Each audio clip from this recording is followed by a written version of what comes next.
बिस्मिल्लाहिर्रहमानिर्रहीम अस्सलाम वालेकुम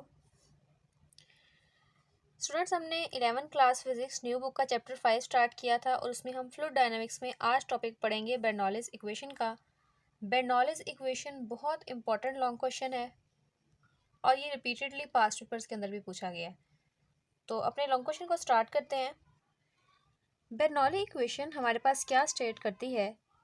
बर्नौली इक्वेशन कहती है द सम ऑफ, कि हम सम करेंगे 3 टर्म्स का, और वो 3 टर्म्स हमारे पास क्या हैं? पहली टर्म है प्रेशर की, the sum of pressure, kinetic energy per unit volume. आपने पढ़ा है काइनेटिक एनर्जी का फॉर्मूला होता है 1/2 mv², और हम इसे यहाँ पर kinetic energy per unit volume कह रहे हैं। और क्यों कह रहे हैं मैं इसकी रीज़न भी आपको बताती हूँ। And potential energy per unit volume remains constant.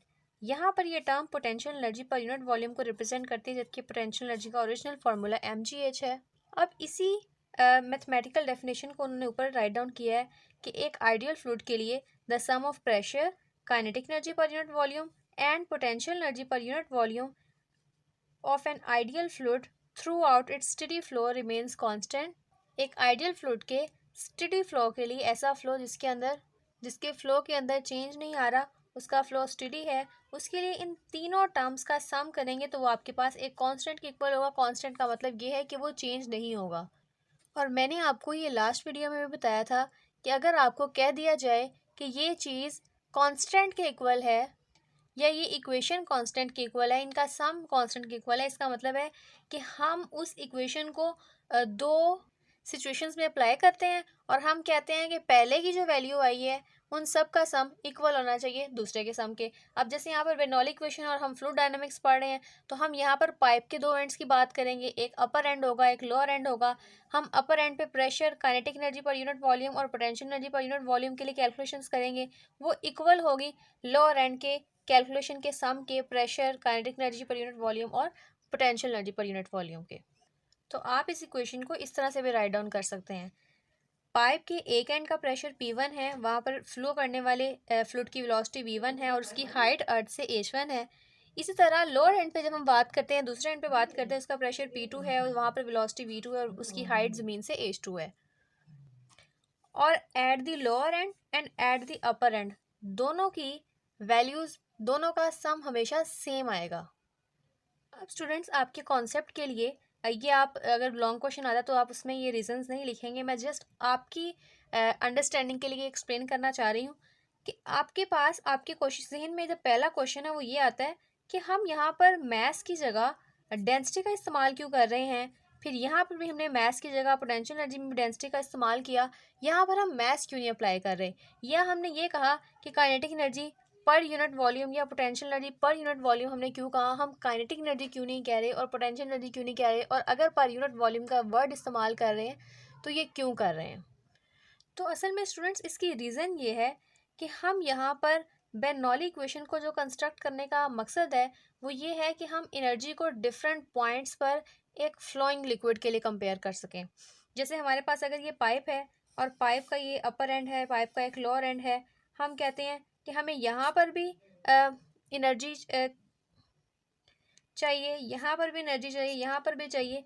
तो हम डिफरेंट एनर्जीज को जब कंपेयर करना चाह रहे थे तो हमने बर्नौली की इक्वेशन कंस्ट्रक्ट की, और फिर जब हम एनर्जी पे पहुँचे तो हमने एनर्जी को रिप्लेस कर दिया एनर्जी पर यूनिट वॉल्यूम से। नो मैटर वो आपके पास एनर्जी काइनेटिक एनर्जी है, पोटेंशियल एनर्जी है या कोई भी एनर्जी है, आपने इसके अंदर एनर्जी को पर यूनिट वॉल्यूम से जो है डिवाइड किया। हम एनर्जी की जगह इसकी टर्म इस्तेमाल करते हैं, और ये क्यों करते हैं? ये टर्म किसी भी फ्लूइड के साइज़ के लिए एप्लीकेबल है। इसके लिए इसको इस्तेमाल करने से हमारे पास कंपैरिजन आसान हो जाता है। और अगर हम देखें तो हमारे पास इक्वेशन में तीनों टर्म्स ही एनर्जी पर यूनिट वॉल्यूम है, और हमने सबको एनर्जी पर यूनिट वॉल्यूम के टर्म्स में लिखा ताकि ये बैलेंस हो सके इक्वेशन, हम से इसके यूनिट सेम हो ताकि हम इसको ऐड अप करवा सके। आपने देखा होगा हमेशा सेम टर्म्स भी ऐड होती हैं। अगर किसी चीज़ की डायमेंशन डिफरेंट है, दूसरे की एक की डायमेंशन से दूसरे की डायमेंशन डिफरेंट है, तो हम उनको कभी भी ऐड नहीं कर सकते। सिर्फ सेम यूनिट्स वाली चीज़ें, सेम डायमेंशंस वाली चीज़ें ही ऐड अप हो सकती हैं। आप कभी भी टाइम को मैथ्स में ऐड नहीं कर सकते।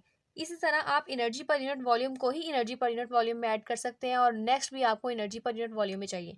अब हम ये देखते हैं कि प्रेशर कैसे एनर्जी पर यूनिट वॉल्यूम के इक्वल है। आपको बताया प्रेशर का फॉर्मूला इक्वल होता है F/A के। हम फर्स्ट टर्म की बात कर रहे हैं और F/A इक्वल है एनर्जी पर यूनिट वॉल्यूम के। और अगर आपको इसकी एक्सप्लेनेशन चाहिए तो मैं सेपरेटली इसके लिए शॉर्ट अपलोड कर दूंगी, क्योंकि आपका लेवल छोटा है, आपको इसकी ज़रूरत नहीं है, तो मैंने इसको इतना ही एक्सप्लेन किया। ये आपके पास kinetic energy per unit volume है।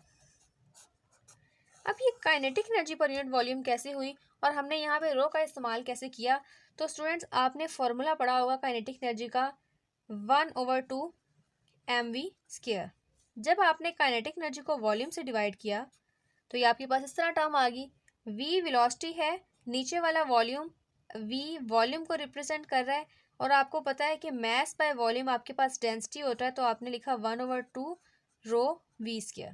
इसलिए आपने कहा कि क्योंकि kinetic energy per unit volume 1/2 रो v² के इक्वल है, और आपने इसलिए यहाँ पर कहा कि हम kinetic energy per unit volume को प्रेशर के अंदर ऐड करवा रहे हैं। उसके बाद थर्ड टर्म पे मूव कर जाएं, जो आपके पास potential energy per unit volume है, और हम प्रूफ करते हैं मैथमेटिकली कि ये कैसे potential energy per unit volume की ये वाली हमारे पास रो GH वाली वैल्यू आती है। Potential energy per unit volume, students याद रहे हम थर्ड टर्म की बात कर रहे हैं। पोटेंशियल एनर्जी इक्वल है mgh के डिवाइडेड बाय वॉल्यूम। तो मैस बाय वॉल्यूम आपके पास किसके इक्वल होता है? डेंसिटी के। आपने फॉर्मूला पढ़ा density equals to mass by volume, तो आप कर सकते हैं यहाँ पर रो GH, यानी potential energy per unit volume है रो GH के इक्वल। तो अगर हम यहाँ पर रो GH का इस्तेमाल करते हैं, इसका मतलब है हम बात कर रहे हैं potential energy per unit volume की। अगर हम 1/2 रो v² का इस्तेमाल करते हैं, इसका मतलब हम बात कर रहे हैं kinetic energy per unit volume की, और P energy per unit volume है, उसके साथ कोई स्पेसिफिकेशन नहीं है कि ये कौन सी एनर्जी है। होपफुली स्टूडेंट आपको ये कॉन्सेप्ट क्लियर हो गया होगा। ये अक्सर आपके पास एंट्री टेस्ट के अंदर पूछ दिया जाता है, जो आप इंजीनियरिंग और मेडिकल के टेस्ट देते हैं कि ये कैसे एनर्जी पर यूनिट वॉल्यूम पे इक्वल है या हम इसका इस्तेमाल क्यों करते हैं। तो आप इन कॉन्सेप्ट्स को अपने लिए सिंपल वर्ड्स में राइट डाउन कर सकते हैं। तो हम कंटिन्यू करते हैं। हमने यहाँ तक देखा था कि ये दोनों टर्म्स आपस में इक्वल आनी चाहिए, और हमने इसी चीज़ को प्रूफ करना है जो मैंने लास्ट पे आपको मार्कर से शो करवाई है। इसी को हमें मैथमेटिकली रिजल्ट को प्रूव करना है। तो स्टार्ट करते हैं अपनी एक्सप्लेनेशन को और बनाते हैं कि हमें कौन सा वॉल्यूम ऑफ पाइप चाहिए। तो स्टूडेंट्स, बर्नौली इक्वेशन को कंस्ट्रक्ट करने के लिए आपको एक पाइप कंसिडर करना होगा जिसका अपर एंड और लोअर एंड दोनों के क्रॉस सेक्शन एरिया में फ़र्क है। आपने एक पाइप लिया जिसका क्रॉस सेक्शन नॉन यूनिफॉर्म है, उसको डिफरेंट हाइट्स पे रखा।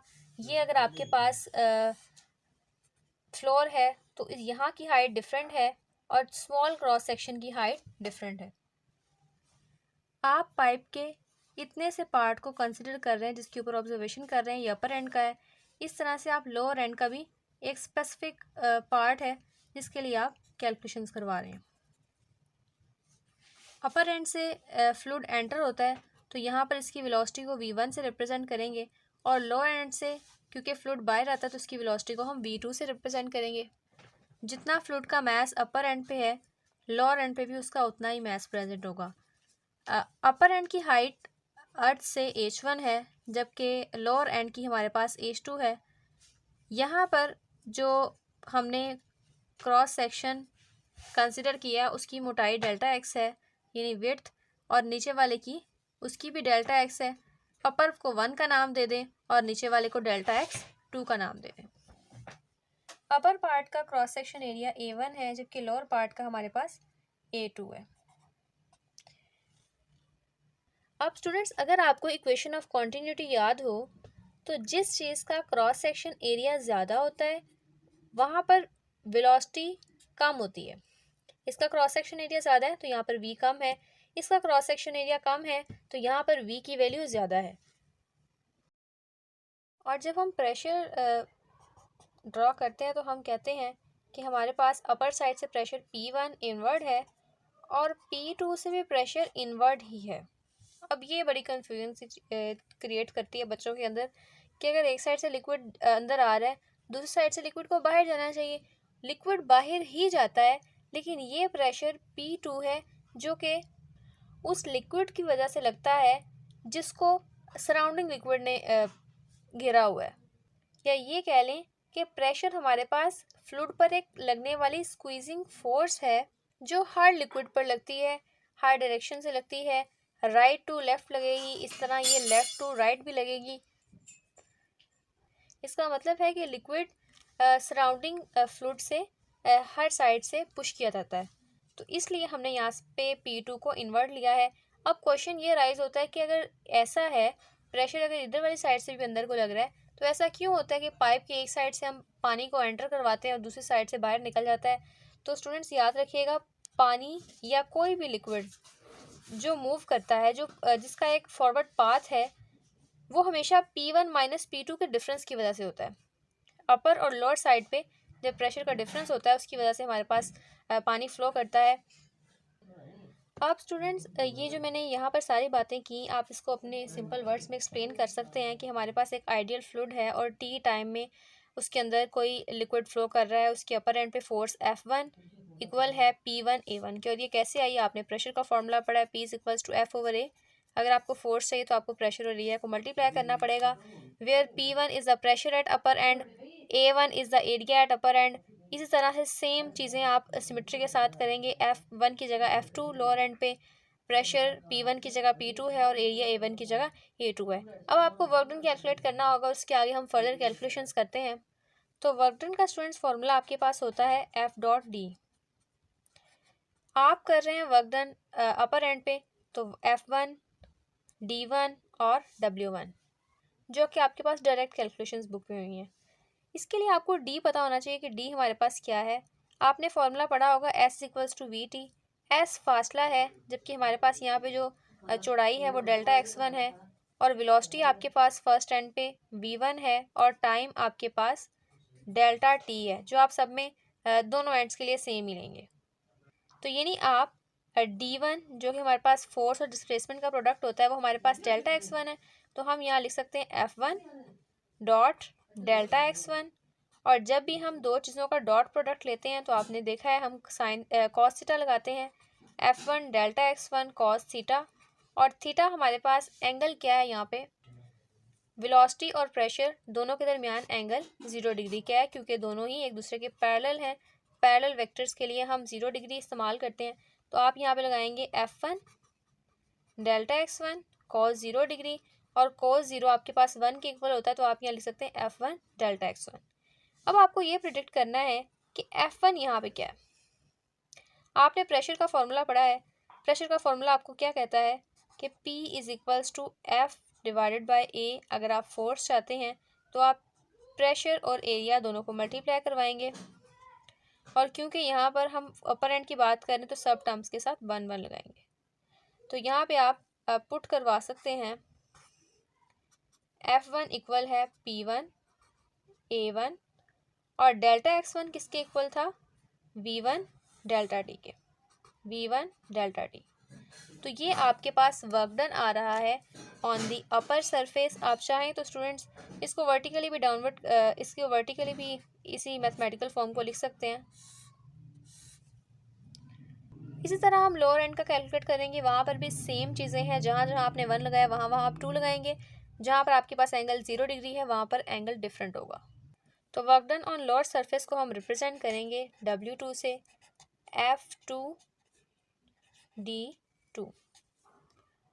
अगेन आप D2 के लिए वही फॉर्मूला लगाएं, S इक्वल्स टू VT, और आपके पास S है डेल्टा x, पीछे 1 था, यहाँ 2, वहाँ पर 1 था, यहाँ पर V2, और T डेल्टा T दोनों के लिए सेम रहेगा।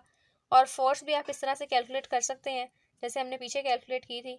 आपने देखा कि फोर्स आपके पास इक्वल आई थी P डॉट A के, तो आप यहाँ पर P2 और A2 लिख सकते हैं। आपने इन दोनों को पुट करवाना है, तो पहले हम देखते हैं कि डॉट प्रोडक्ट को जब हम ख़त्म करवाएंगे तो हमारे पास कौन सा ट्रिग्नोमेट्रिक फंक्शन आता है, F2 मल्टीप्लाई बाई D2 और साथ कॉस थीटा, और यहाँ पर आपके पास जो एंगल है वो 180 डिग्री है।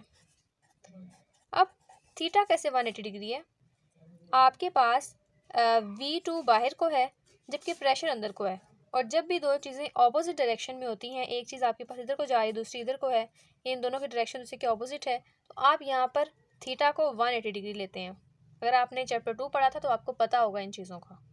तो आप यहाँ राइट डाउन कर सकते हैं F2 D2 कॉस 180 डिग्री, और D2 को हमने क्या लिया था, डेल्टा x2। आप चाहें तो यहाँ पे पुट करवा सकते हैं delta x2, F2 delta x2 और cos 180 डिग्री -1 के इक्वल होगा, तो आपके पास आता है माइनस F2 डेल्टा x2 और F2 किसके इक्वल है, P2A2 के, और डेल्टा x2 किसके इक्वल है, V2 डेल्टा t के।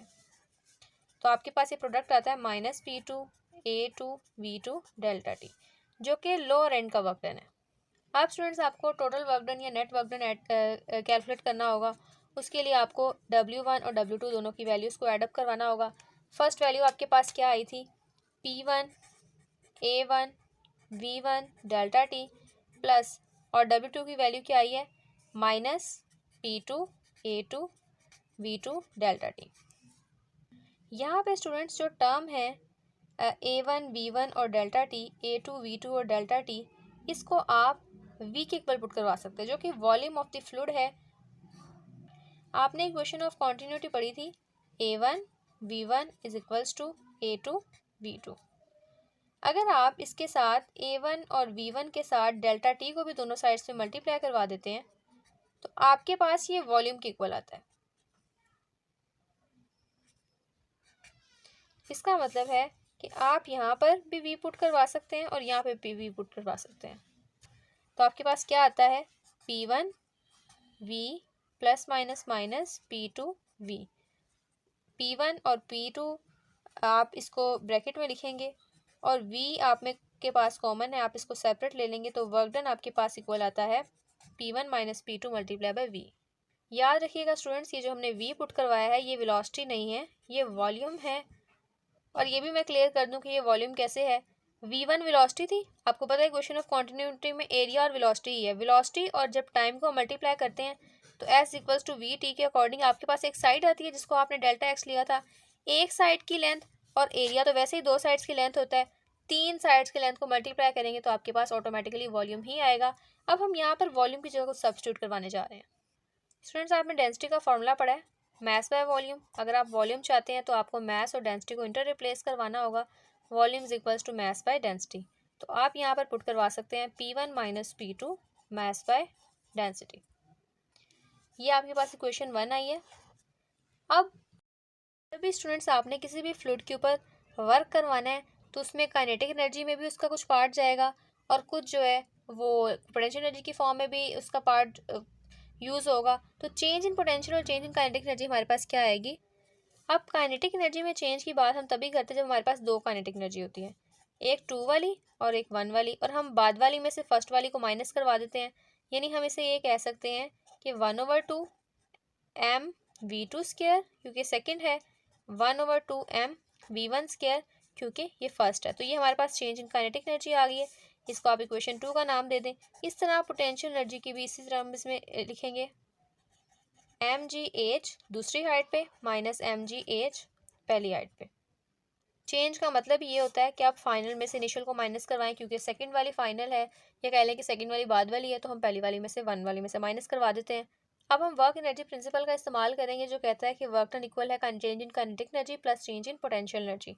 और वर्क डन आपके पास किसके इक्वल आया, आपने इक्वेशन 1 में कैलकुलेट किया, P1 minus P2 mess by density. Change in kinetic energy किसके इक्वल है, 1/2 mv2 square minus 1/2 mv1 square. Change in potential energy equation 3 से किसके इक्वल है, mgh2 माइनस mgh1।